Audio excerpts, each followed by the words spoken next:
বন্ধু, আমাদের ধর্মের নাম হলো ইসলাম।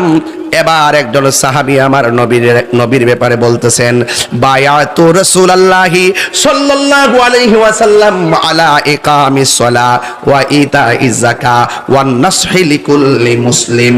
সাহাবী বলতেছেন, আমরা নবীর কাছে বায়াত হয়েছি। বায়াত কি নতুন না পুরান? আর বড় না, বায়াত কি নতুন না পুরান?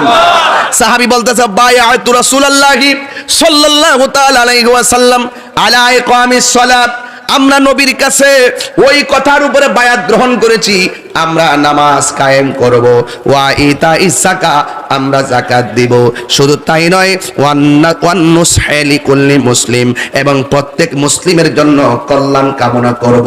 আজকে কবর থেকে লাশ তুললা যারা গায়ের মধ্যে আগুন ধরায় দেয়, এরা কোনোদিন খাঁটি মুসলমান হতে পারে না। ঠিক কি না?